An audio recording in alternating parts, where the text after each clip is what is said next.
ध्यान दो भाई, ध्यान दीजिएगा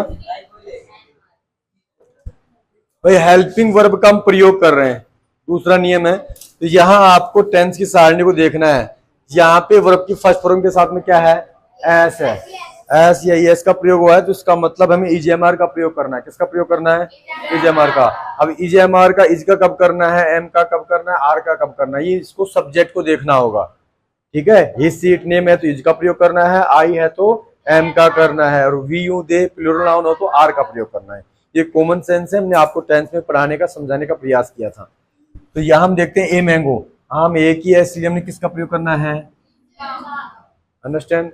नेक्स्ट स्टेप हम चलते हैं कि वर्ब की थर्ड फॉर्म का प्रयोग करना है। यहाँ पे वर्ब क्या है, ईट। ईट की थर्ड फॉर्म क्या होती है, ईटन। ठीक है, उसके बाद में हमने किसका प्रयोग करना है, बाई का। उसके बाद में अब ये कह रहा है कि सब्जेक्ट क्या बना देना है, ऑब्जेक्ट। जहां पे सब्जेक्ट क्या है, राम।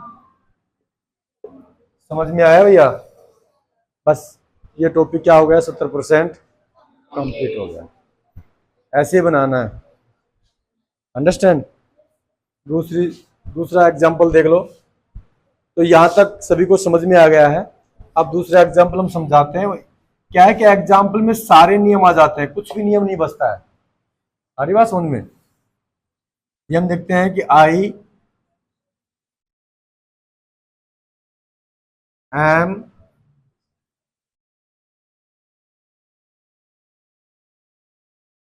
रीडिंग ठीक है क्या, मैं अंग्रेजी पढ़ रहा हूं। अलर्ट हो जाओ बहनों ना, ध्यान दो। यहाँ पे पैसिव हमें बनाना है, 5 नियमों की तरफ चलना है। ये 5 नियम ही हैं जो पूरे टॉपिक में काम आएंगे आपके। पहले ऑब्जेक्ट का क्या बनाना है, सब्जेक्ट। ऑब्जेक्ट क्या है, इंग्लिश।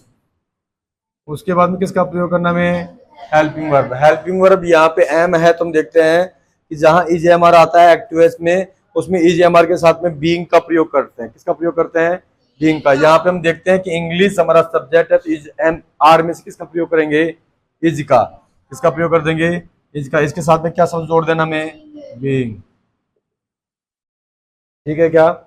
उसके बाद में हम देखते हैं कि वर्ब की थर्ड फॉर्म का प्रयोग करना है। रीड की फर्स्ट सेकंड थर्ड फॉर्म क्या होती है, उसके बाद में बाई शब्द का प्रयोग करना है।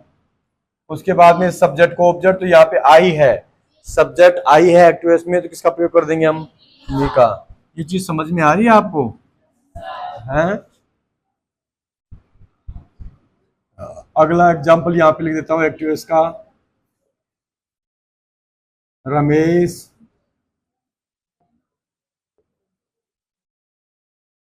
टीचेज, वही बात है नहीं। अब देखिएगा, ये आप एग्जांपल देखो। रमेश टीचेज अस, रमेश हमें पढ़ाता है, यही है ना, रमेश हमें पढ़ाता है। तो सबसे पहले हमने क्या करना है, ऑब्जेक्ट का सब्जेक्ट करना है। ऑब्जेक्ट क्या है, अस। अस का सब्जेक्टिव रूप लिखना हमें, आ रही बात समझ में। अस का सब्जेक्टिव रूप क्या होता है, वी, अंडरस्टैंड। अस का सब्जेक्टिव रूप वी। उसके बाद में हमने किसका प्रयोग करना है, हेल्पिंग वर्ब। हेल्पिंग वर्ब देखते हैं, वर्ब की फर्स्ट फॉर्म के साथ में ई एस का प्रयोग हुआ है ना, तो हम किसका प्रयोग करेंगे, इज एम आर का। तो वी के साथ में किसका प्रयोग होता है, आर का। ठीक है, अंडरस्टैंड। उसके बाद में किसका प्रयोग करना है, वर्ब की थर्ड फॉर्म। तो टीच की थर्ड फॉर्म क्या होती है,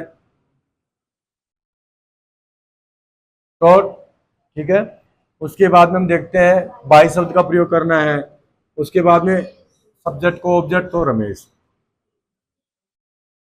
ये चीज समझ में आ रही है क्या, आ रही है ना। तो यहां पे आपको इस सारणी को याद रखना पड़ेगा कि आई, मी, वी, अस, यू, ये टेंस में भी, वो क्या नाम है, उसमें मैंने आपको समझाया था, डायरेक्ट इनडायरेक्ट में भी है ना, नरेशन टॉपिक में भी। शिवम भैया ध्यान दो, शिवम नाम है ना आपका, हाँ ध्यान दीजिएगा। आई को मी में, अगर ऑब्जेक्ट मी है तो आई में, अंडरस्टैंड। ठीक है, वी को अस में, यू को यू में, ही को ही में, सी को हर में, इट को इट में, दे को टेन में। अब 10 से संबंधित सारणी को थोड़ा सा आपको देखना है और फिर याद ही करना पड़ेगा। बिना याद किए आप एक्टिव का पैसिव वॉइस नहीं बना पाओगे। आ रही क्या बात समझ में? सारणी आपको दोनों याद रखनी पड़ेंगी। इसमें कंफ्यूजन वाला विषय हो जाता है। हम क्या काम करते हैं, जब डायरेक्ट से इनडायरेक्ट बनाते हैं या एक्टिव से पैसिव बनाते हैं, तो एक्टिव से पैसिव बनाएंगे तो हम डायरेक्ट से इनडायरेक्ट बनाने वाली सारणी को याद रख लेते हैं, उससे संबंधित परिवर्तन कर देते हैं। और जब एक्टिव पैसिव बनाते हो क्या नाम, जब डायरेक्ट इनडायरेक्ट बनाते हैं तो एक्टिव पैसिव वाली सारणी यूज कर देते हैं। अक्सर होता है, गुड मॉर्निंग, अक्सर क्या बहुत से बच्चे अधिकतर करते हैं ऐसा ही। तो ऐसा आपको थोड़ा सा ध्यान रखना पड़ेगा। वर्ब की फर्स्ट फॉर्म प्लस वर्ब की फर्स्ट फॉर्म या वर्ब की फर्स्ट फॉर्म के साथ में ऐसे ही है। तो वहां पे हमने क्या कर दिया था, वर्ब की second form present simple tense को पास्ट सिंपल में बदल दिया था ना। तो ऐसा अक्सर बहुत से बच्चे कर देते हैं। ये गलती नहीं करनी है आपको, ठीक है क्या? यहाँ पे किसका प्रयोग करना पड़ेगा एक्टिव पैसिव में? इजेएमआर का।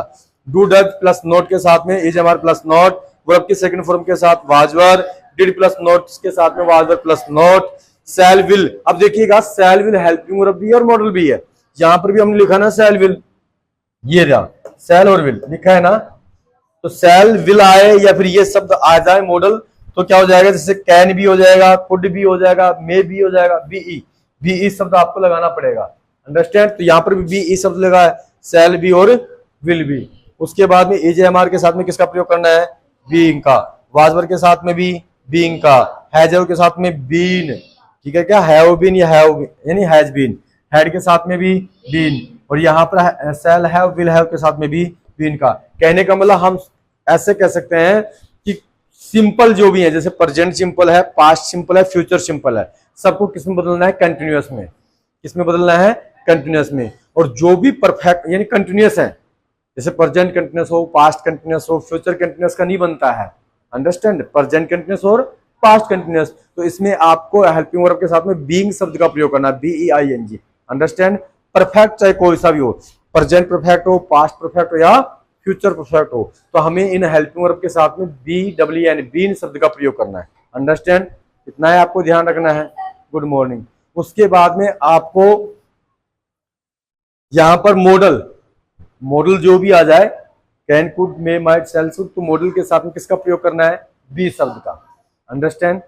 यहां तक किसी भैया बहन को कोई प्रॉब्लम, समस्या, दिक्कत, आफत करना, डिफिकल्टी है क्या?